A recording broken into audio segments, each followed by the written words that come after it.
Je m'appelle Anaïs, j'ai 30 ans et je suis la cofondatrice et la directrice de So Many Ways. Mon parcours, après le bac, je suis allée dans une école de commerce qui s'appelle l'IESEG à Lille. J'aime bien dire que c'était vraiment par choix parce que je sais qu'à cet âge-là, la plupart des gens font des écoles de commerce pour pas choisir. Moi, c'était l'inverse, je venais d'un endroit où personne faisait des écoles, encore moins des écoles de commerce post-bac, donc je voulais vraiment cette école qui avait sur ses plaquettes une dimension hyper pluridisciplinaire déjà et des choses autour de la connaissance de soi qui m'ont beaucoup attirée. Et donc après l'école, finalement, j'ai fait 3 jobs en 3 ans. Mon premier, c'était dans une boîte qui faisait de la formation aux soft skills, leadership, management. La deuxième, c'était au Mexique, une boîte qui faisait de l'accompagnement des PME des PME européennes qui souhaitaient se développer sur le territoire mexicain. Et la troisième, je suis rentrée à Paris et je travaillais dans l'accès à l'énergie dans les pays en développement, une entreprise sociale. Donc finalement, 3 jobs en 3 ans qui, sur le papier, n'ont pas grand-chose à voir, si ce n'est peut-être le fait qu'il y a toujours eu une dimension très entrepreneuriale dans mes missions. Enfin, en tout cas, j'ai toujours été là pour défricher des nouveaux marchés, des nouvelles manières de faire. J'ai fait 3 jobs en 3 ans, à chaque fois avec des désillusions plus ou moins fortes. Soit de se dire, ok, pour le premier, c'est pas la culture d'entreprise qui me correspond. Pour le deuxième, de se dire, ok, c'est pas le type de mission qui me stimule et dans lesquelles, du coup, je peux performer. Et le troisième, qui a été vraiment un gros déclic, pour le coup, j'avais fait le choix de ce boulot pour le sens, comme beaucoup d'entre nous aujourd'hui qui se posent la question du sens au travail. Et en réalité, dans cette entreprise, estampillée entreprise sociale, j'y ai trouvé vraiment des pratiques managériales, des pratiques humaines qui étaient les pires que j'ai jamais, moi, sur mon chemin croisé. C'était assez difficile, tant et si bien que j'ai fini en arrêt maladie. Et mon corps pouvait plus. J'ai fait des crises, une crise d'eczéma terrible en fait qui m'a obligée à m'arrêter. Et ça a été la grande chance de ma vie en fait parce que j'aurais pu continuer, je pense, longtemps sur cette trajectoire qui n'était pas la mienne. Et ça m'a forcé à me dire, attends Anaïs, pourquoi tu as de l'eczéma aujourd'hui? C'est que, outre le fait que certes il y a du stress au travail et des pratiques managériales qui te conviennent pas, t'es pas à la bonne place. T'es pas du tout dans ce pourquoi tu es faite. Et j'ai toujours eu dans ce truc vraiment dans les tripes. Je pense qu'il y a 2 choses qui viennent de très très loin chez moi. C'est la passion des sciences sociales au sens large, même très vite sur le management, sur la théorie des organisations. J'étais passionnée de tout ce qui était le Fordisme, le Taylorisme, des nouvelles théories des organisations, enfin vraiment très jeune. Donc ça c'est une constante de toute cette place de l'homme et de l'humain dans les sociétés finalement. Et ensuite, sur l'entrepreneuriat, je crois que, pareil, j'aime créer, j'aime bâtir, j'ai un caractère fondamentalement indépendant.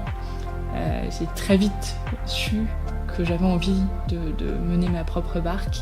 Et le deuxième sujet qui m'a vraiment poussée à me lancer, et à me lancer sur ce sujet-là, c'est que j'ai eu parallèlement, donc ça faisait 3 ans que j'étais diplômée, donc comme plein de camarades de promotion de mon âge, d'où qu'ils viennent, qui m'appelaient en me disant Anaïs, je t'appelle parce que je vois que tu as fait des choix un petit peu particuliers dans ton parcours, notamment ce secteur de l'innovation sociale, de l'entrepreneuriat social, que je connais pas bien, mais moi ça fait 3 ans que je suis dans mon job, je trouve plus de sens, je vois pas l'intérêt de tout ça. Et donc je me disais ok, finalement il se passe quelque chose. On est de plus en plus nombreux, je vois autour de moi, à se poser des questions sur la place, le sens du travail. On est de plus en plus nombreux à remettre en question les modes d'organisation, de management qu'on nous propose. Et en fait, c'est chouette, parce qu'il y a vraiment des choses à réinventer. Le problème, c'est que ni nos entreprises, ni nous, en tant qu'individus, on est préparés à ça. Donc il y a un sujet. Et ça tombe bien parce que ce sujet, finalement, c'est celui qui m'anime depuis bien longtemps. On a toujours peur. La première année où j'étais en freelance, j'avais souvent très très peur parce que je savais pas du tout de quoi mon demain serait fait. Je faisais des choix qui étaient pas traditionnels. J'avais 24 ans. J'étais personne pour vendre des missions. Tu te poses la question de la légitimité, tu te poses la question du trou dans le CV potentiel, tu te poses la question de la carrière, comment vais-je construire ma carrière avec ces choix-là. Tu te poses la question de l'argent, donc il y a plein de raisons d'avoir peur. Et en fait, un jour, j'ai eu un déclic, je me rappelle très bien. Je me suis dit, attends Anaïs, t'as toute ta vie pour finalement réussir à faire que ce que t'as en tête, la vision que t'as en tête, fonctionne.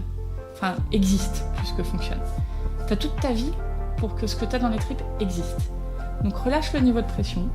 Dans tous les cas, ce que t'es en train de faire contribue à créer ça. T'es sur le chemin. Dans tous les cas, si demain t'as plus d'argent, tu trouveras une solution. T'as des ressources en toi. S'il faut aller bosser dans un bar, s'il faut faire quelque chose, tu sais faire. Tu sais trouver, tu sais te débrouiller. Tu t'es toujours débrouillé. Donc relâche le niveau de pression. Et en fait, au moment où j'ai relâché le niveau de pression, tout s'est ouvert. Donc So Many Ways, on travaille sur le travail.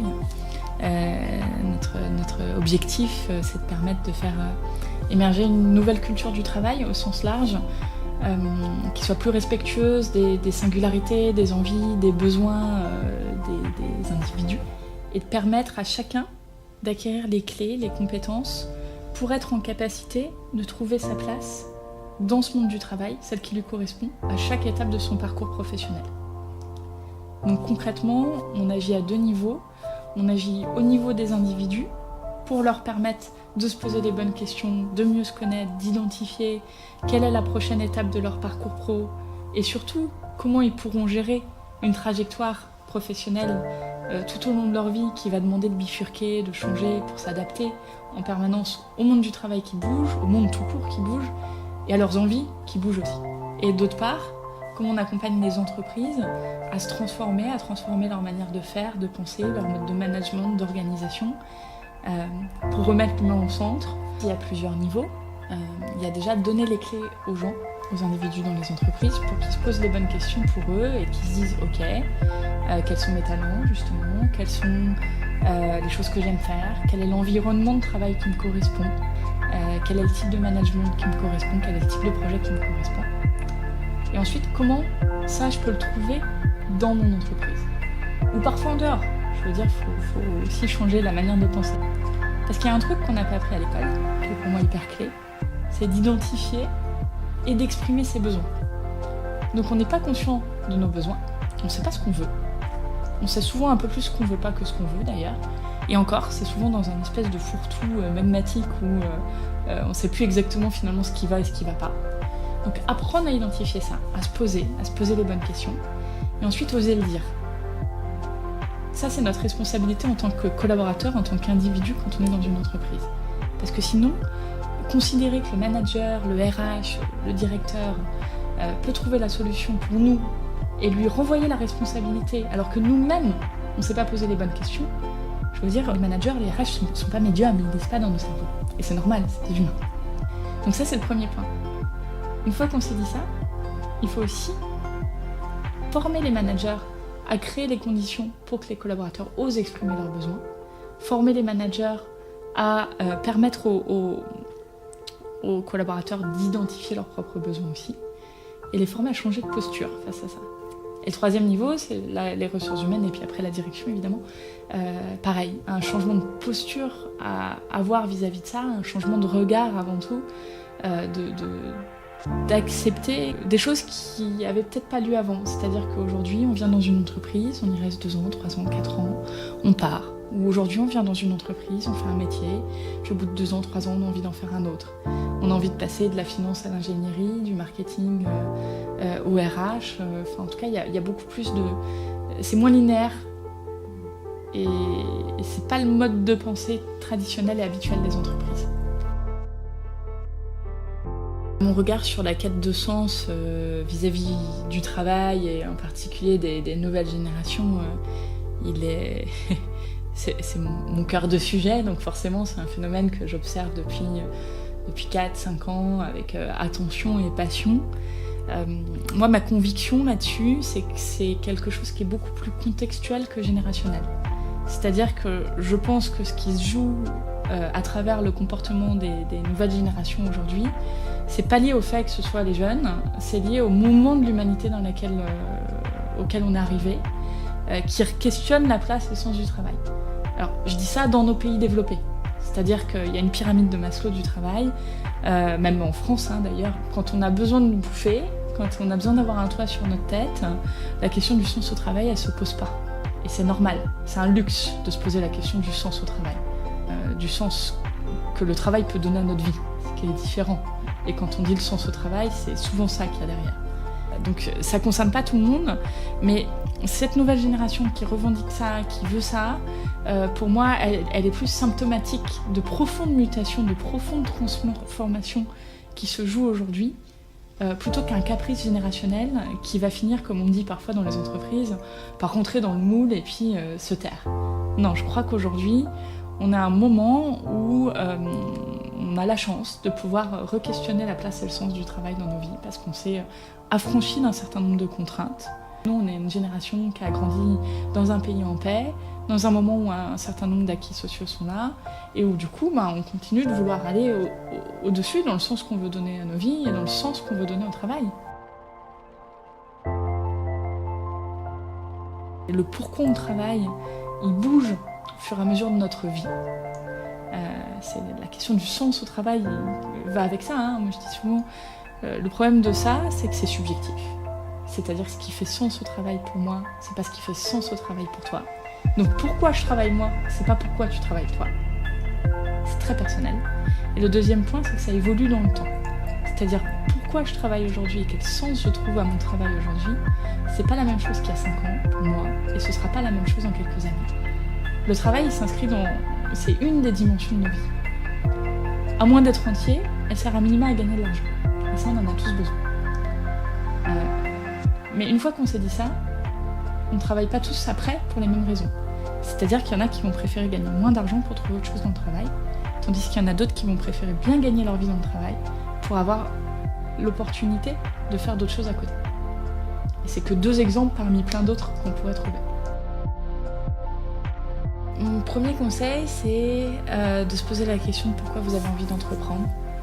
Il y a ça rejoint le pourquoi on travaille, mais en tout cas, il y a aussi une mode de l'entrepreneuriat, un entrepreneur qui peut être parfois socialement aujourd'hui érigé en héros des temps modernes. La réalité du métier, elle est beaucoup de galères, de solitude, et de plein de belles choses aussi évidemment, mais donc il faut vraiment savoir pourquoi on fait ça, et si on le fait pour les mauvaises raisons, ça ne marchera pas. Toute expérience après nous permet d'avoir des apprentissages, mais en tout cas bien se poser, d'être honnête avec soi-même en se disant pourquoi je veux entreprendre. Est-ce que c'est pour gagner de l'argent? Est-ce que c'est pour être reconnu? Est-ce que c'est parce que j'ai un truc dans mes tripes qui crie et qui a besoin de s'exprimer? Pour moi, la réussite, c'est l'harmonie, je crois. C'est de se sentir en harmonie entre qui on est au plus profond de soi, ce qu'on fait, ce qu'on dit, ce qu'on met en œuvre.